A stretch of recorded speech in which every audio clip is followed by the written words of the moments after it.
नमस्कार, स्वागत है आपका मिड कैप मंत्र में। और सबसे पहले इस वक्त की सुर्खियां। 7 सत्रों की तेजी के बाद कंसोलिडेशन के मूड में बाजार। ऊपरी स्तरों से निफ्टी और सेंसेक्स पर दबाव, वहीं निफ्टी बैंक में हल्का दबाव। मिड कैप में आउट परफॉर्मेंस। सरकारी बैंकों में आज जोरदार तेजी। निफ्टी पीएसयू इंडेक्स 2.25% ऊपर। Punjab national bank, bank of India, union bank में करीब 4% की तेजी। ऑटो आईटी शेयर्स में भी मजबूती।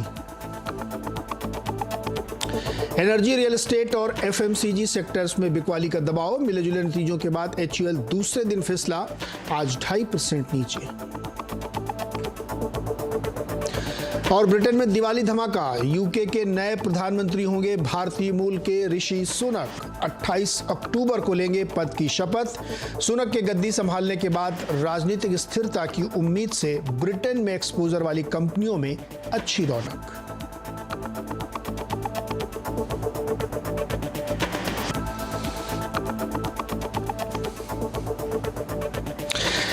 एक नजर बाजार पर डालिए पहले। करीब 65 पॉइंट की कमजोरी के साथ 17,666 पर है निफ्टी इस वक्त। और इसी तरीके से बैंक निफ्टी में आप देखिए तो करीब 140 पॉइंट की वीकनेस देखने को मिली है। बाजार जिस स्तर पे खुला था वहां से धीरे धीरे थोड़ी सी ज़्यादा बिकवाली बढ़ी, लेकिन अभी भी बाजार अपने आप को ऊपरी स्तरों पे संभालने की कोशिश कर रहा है। लेकिन इस बीच मिड कैप इंडेक्स में 122 पॉइंट की तेज़ी है। वो पूरी तरीके से सुबह से ग्रीन में ट्रेड कर रहा है। उसमें बहुत रेयरली कभी हल्की सी बिकवाली देखने को मिली है। तो ये मार्केट का मूड सेंटीमेंट दिख रहा है।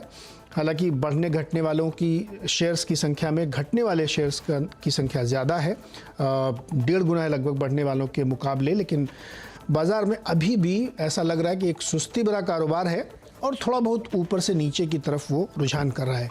तो क्या है बाजार की बड़ी बातें इस वक्त की, वो आपको बता दूं मैं।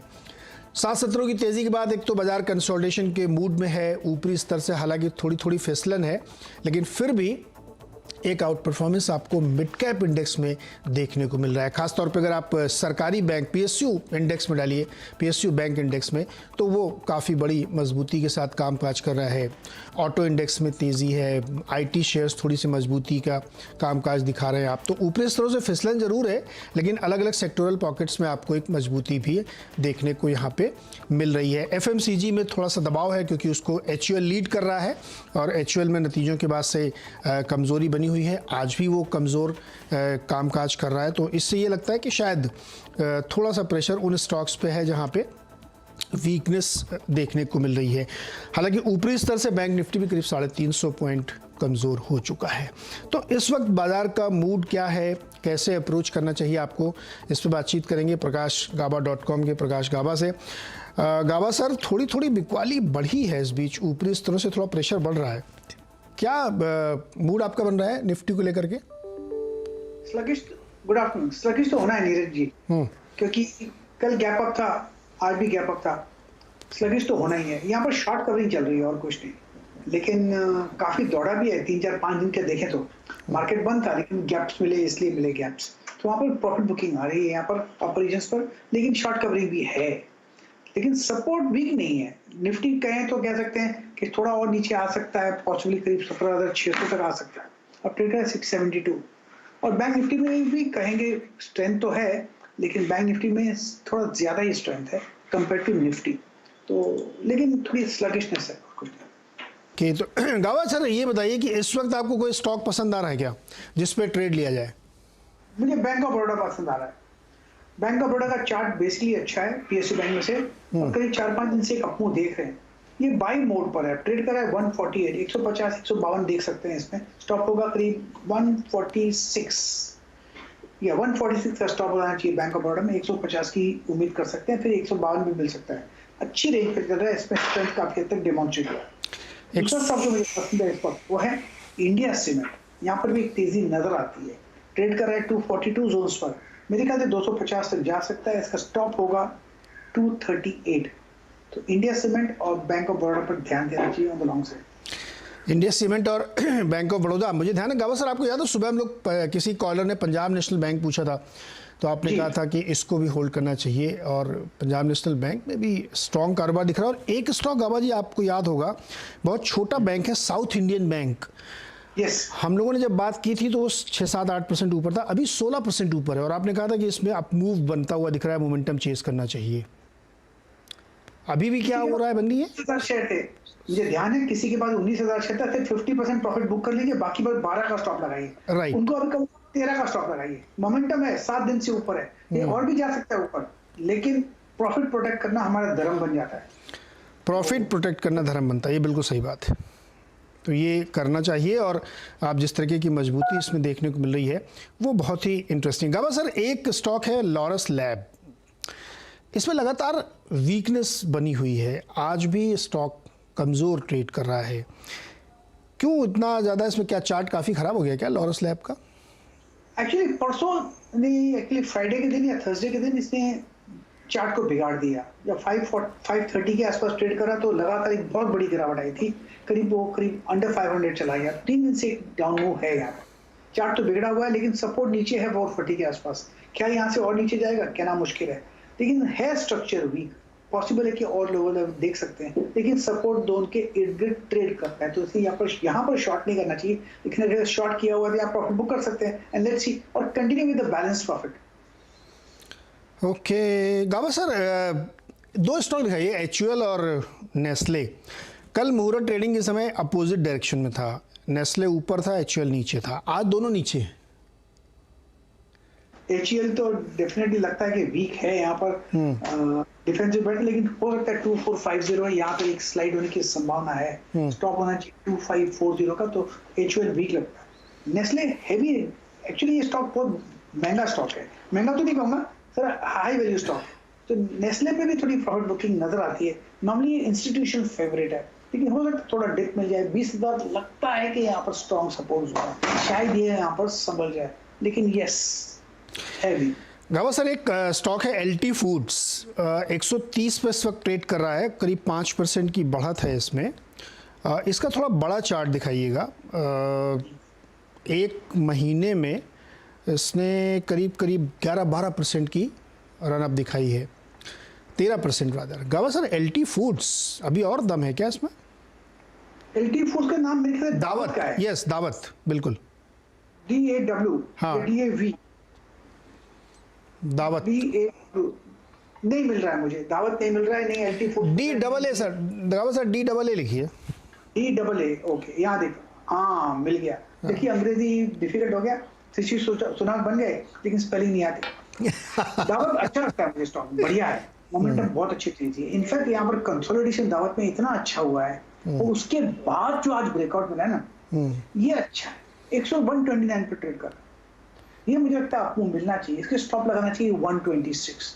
ये 130 तो पार कर ही लेगा, हो सकता है 140 की तरफ भी चला जाए, क्योंकि इसमें मोमेंटम है और कंसोलिडेशन के बाद ब्रेकआउट मिला है। दावत, यस, एलटी फूड्स 3 महीने में करीब 38-39% की रैली एलटी फूड्स में आ चुकी है। तो ये एक मिड कैप स्टॉक था, हमने कहा जिक्र करें, इसमें अच्छी तेज़ी बनती हुई दिख रही है। चलिए एक खबर पे बात करते हैं। एथेनॉल प्लांट लगाने वाली कंपनियों को सरकार से बड़ी राहत मिली है।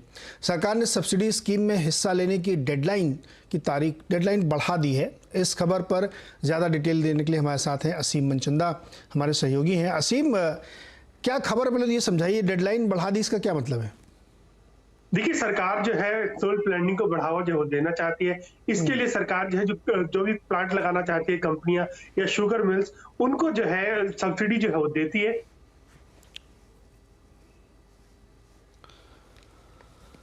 यसीम भाई का फ्रेम फ्रीज हो गया है।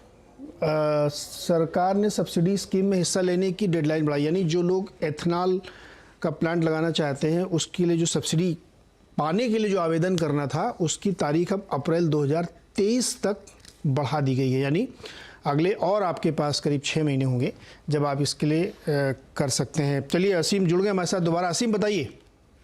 देखिए, सरकार जो है एथेनॉल ब्लेंडिंग को बढ़ावा जो है वो देना चाहती है। इसके लिए जो भी कंपनियां हैं या चीनी मिलें हैं जो कि एथेनॉल का प्लांट लगाना चाहती है, उनको सब्सिडी जो है वो देती है, उनको सस्ते में कर्ज जो है वो मुहैया कराती है। तो इसके लिए सरकार ने जो सेकंड फेज है उसके लिए अप्रैल में आवेदन मंगाने की शुरुआत जो है वो की थी।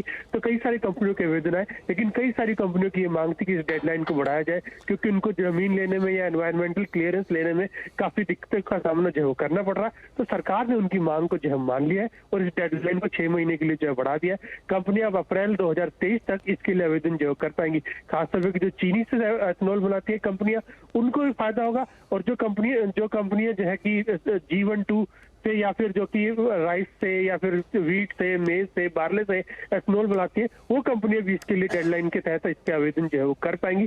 खासतौर पर कि सरकार ने टारगेट रखा है कि 2025 तक 20% एथेनॉल ब्लेंडिंग जो है वो कर दी जाए। तो सरकार को लगता है कि ये डेडलाइन बढ़ाई जाएगी तो बहुत सारी कंपनियां जो है इसके लिए आवेदन जो है कर पाएंगी, जिससे कि सरकार अपना टारगेट जो है 20% ब्लेंडिंग का आसानी से पूरा कर पाएगी। क्या इसमें शुगर कंपनीज या एग्री प्रोडक्ट बनाने कंपनीज ही आवेदन कर सकती है? कोई भी कंपनी आके कह दे मुझे तो एथेनॉल प्लांट लगाना, वो अप्लाई कर सकता है? जी, कोई भी कंपनी इसके लिए अप्लाई कर सकती है। ऐसा कोई रिस्ट्रिक्शन नहीं है कि अगर आपके पास शुगर मिल है आप इसके लिए अप्लाई करेंगी, या कोई आपके पास एग्रीकल्चर का प्रोडक्ट्स है तो आप इसके लिए अप्लाई करेंगे।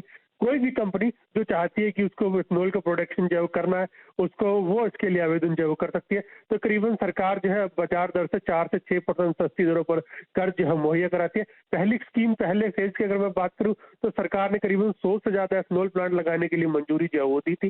ये दूसरा फेज है जिसमें कि सरकार इन कंपनियों को कर्ज जो है मुहैया जो कराएगी। तो काफी सारी कंपनियां अभी भी इसमें पार्टिसिपेट करने के लिए इंटरेस्टेड है, तो उनके लिए सरकार ने डेडलाइन जो है एक्सटेंड जो है वो की है और अप्रैल 2023 तक ये कंपनियां जो है आवेदन कर सकती। अच्छा असीम भाई, एक और खबर पे आपसे थोड़ी सी टिप्पणी चाहूँगा। व्हाट्सएप की जो सर्विस है वो पूरी दुनिया में इस वक्त प्रभावित है या अपडेट नहीं कर रहा, चल नहीं रहा है। माना जा रहा है कि शायद उनका सर्वर बंद हो गया है या रुक गया है।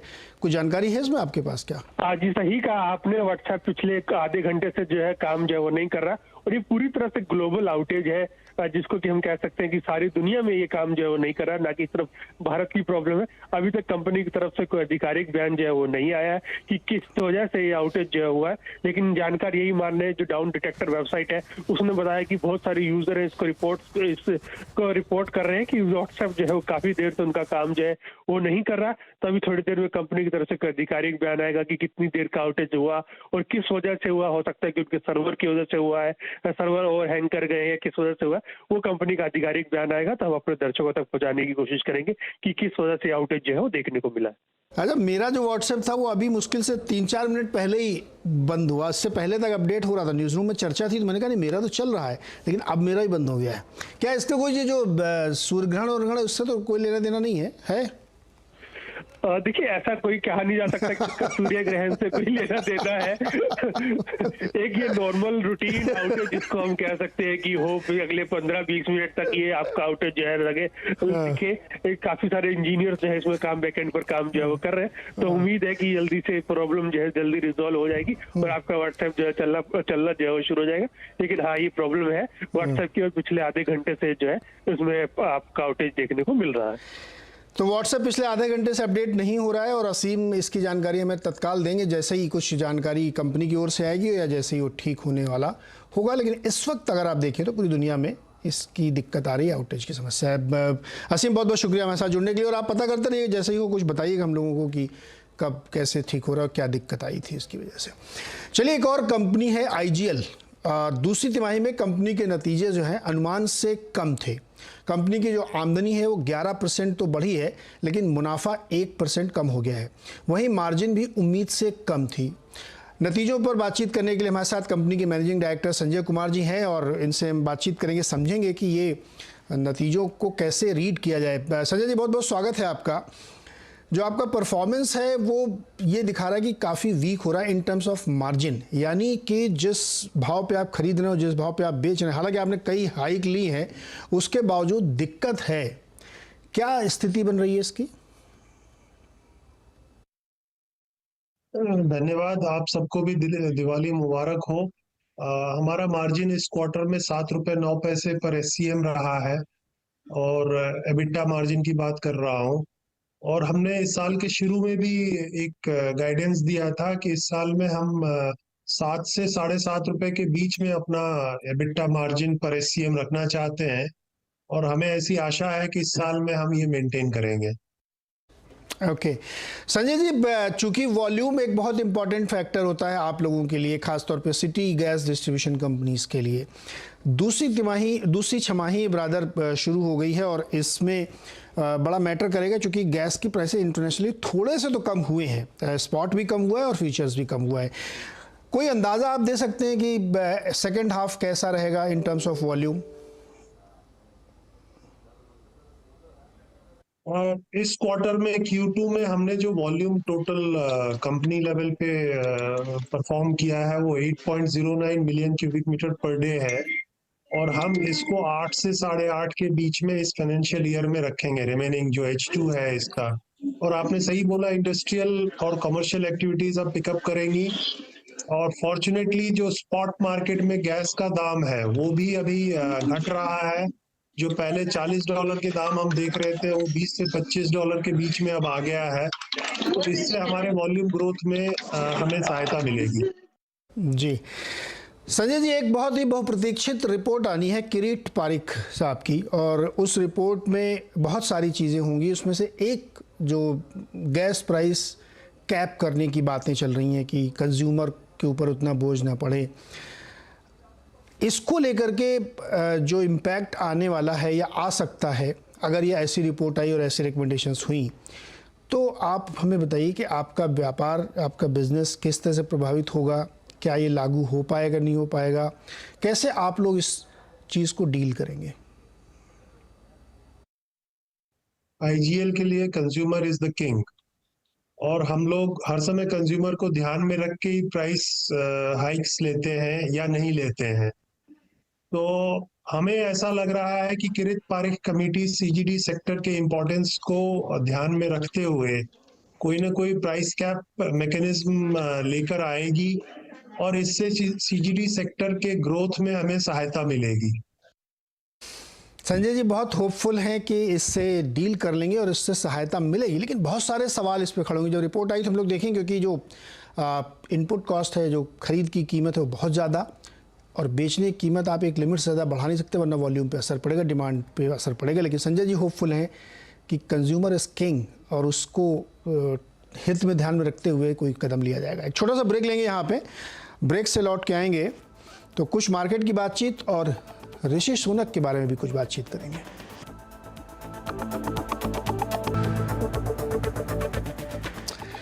एक बार फिर से स्वागत है आपका मिड कैप मंत्र में। और दुनिया में एक बड़ी घटना हो रही है, और वो घटना हो रही है ब्रिटेन में। ऋषि सुनक जो भारतीय मूल के हैं वो प्रधानमंत्री बनने जा रहे हैं। उन्होंने सबसे ज़्यादा मत हासिल किए, यानी टोरीज, यानी जो वहाँ के सांसद हैं, उन्होंने समर्थन दिया है इनको पीएम बनने के लिए। आज वो किंग चार्ल्स III से मुलाकात करेंगे। लिज ट्रस ऑफिशियली वहाँ से हट जाएंगी, इस्तीफ़ा देंगी, और ऋषि सुनक अपॉइंट किए जाएंगे।